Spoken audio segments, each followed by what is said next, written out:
Hey guys, welcome back to Super Top 10s. Today we'll talk about the funniest movies. Let's head into it. Number 10, Shaun of the Dead. A film so original that it formed the basis for a new genre. The rom-com, see also Zombieland, Shaun saw the space team of Simon Pegg and Edgar Wright bring their talents for writing likable losers and inventive genre spins to the big screen. The results are frankly hilarious, with Shaun and hetero life partner Ed, Nick Frost, trying to save those they love amidst a zombie apocalypse. Their plans are persistently rubbish, their weapons of choice bizarrely selective, only the bad records can be used to behead the undead, and their leadership all messed up. It's a welcome change from the more gung-ho American responses to these outbreaks, and the sublimely effective contrast and tweety making and zombie mayhem makes it a slice of fried gold. There's no I in team, but there is an I in pie.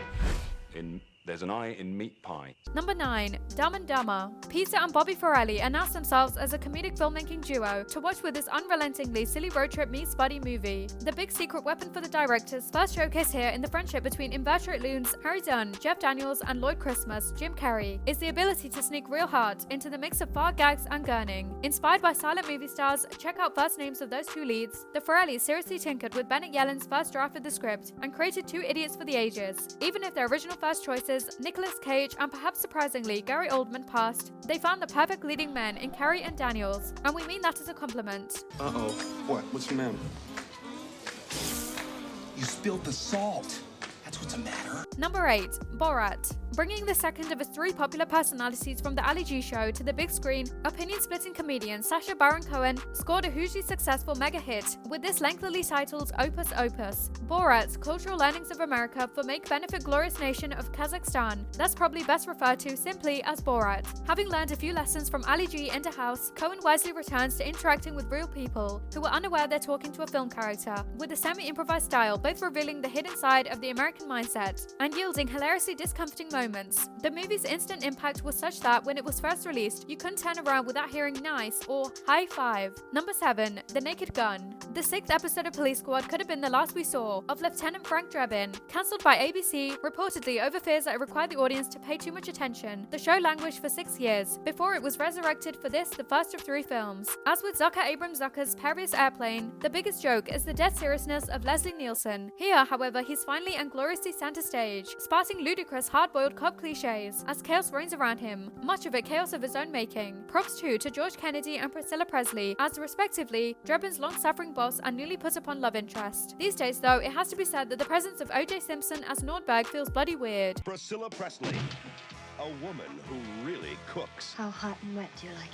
Number 6, The Hangover. With the likes of Old School and Starsky and Hutch already behind him, Todd Phillips wasn't exactly a newcomer to comedy films, but he really took off into the stratosphere with this oh-so-simple but oh-so-well-executed premise, casting a group of lesser-known and therefore less expensive leading men in Bradley Cooper, Ed Helms, and Zach Galifianakis, and sending them off in a disastrous bachelor party in Vegas. He stretched his budget here to fit in as much Vegas-based madness as possible. Galifianakis steals many scenes with a beyond eccentric Alan, but everyone gets something funny to do, and more or less straight man Cooper is the perfect foil for the madness. As writers John Lucas and Scott Moore pile on the misadventures, so we're drawn into a hilariously web of nutty criminals, sun-baked grooms, tigers, and a crooning Mike Tyson. Number 5, Monty Python and the Holy Grail. The first real film from the surreal superstars of the Pythons, The Holy Grail contains some of the most inspired writing ever committed to celluloid, with the team playing King Arthur and his loyal knights on a ragtag quest for the titular cup. Sure, the budget appears to have been about 50p, but that spurs the team to greater heights of fancy, substituting coconut halves for horses' hooves, and using excellent inanity instead of epic scale. The jokes have spawned a billion student imitators, from claims that it's just a flesh wound, to Gallic insults, to knights who say nigh, and march robberies, to elaborate discussions on the appropriate base for a system of government. Worth it for the Trojan rabbit gag alone.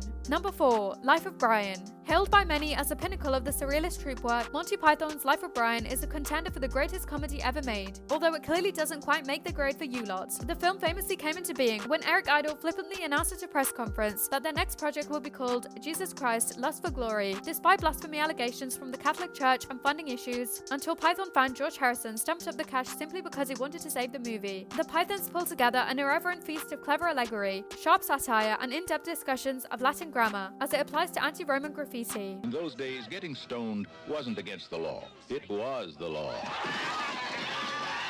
Number 3. The Big Lebowski. The Coen Bros version of a Raymond Chandler noir, The Big Lebowski sees Jeff Bridges as the dude, drifting around and through the middle of a torturous mystery with nebulous results. He stumbles onto kidnapping, embezzlement, nymphomaniacs, and nihilists, and all he wanted was compensation for his rug. There's also, of course, plenty of time for bowling, with crazed non-vet John Goodman and simple Steve Buscemi leading to some cherishable face-offs, with John Turturro's pink-clad, backwards dancing, sex-offending Jesus Quintana. The bowling was important in suggesting an anachronistic time period, Joel Coen explained. It sent us back to a not-so-far-away era, but one that was nevertheless truly gone. The Big Lebowski is truly gone indeed. Number 2. Anchorman, The Legend of Ron Burgundy. It really shouldn't work. Adam McKay and Will Ferrell's rambling, surreal, and dementedly illogical film doesn't sound on paper like it would have such a consistently high hit rate for its gags, but astute work on both sides of the camera see to that. So much footage was shot that an entire funny bonus film was created from alternate scenes and discarded subplots, handily released as Wake Up Ron Burgundy, The Lost Movie, and what was Winnow to appear in the main film is balmily brilliant. Though it may not have made a huge impact at the box office, some films are destined to grow from humble beginnings into cult behemoths. When endlessly quote-worthy dialogue enters everyday conversation, as it has at Empire Towers, you know it's something special. Never seen it, resisted watching it because you were worried it wouldn't live up to the hype? We invite you to the Pants Party, the party with the pants, and the DVD. Number 1.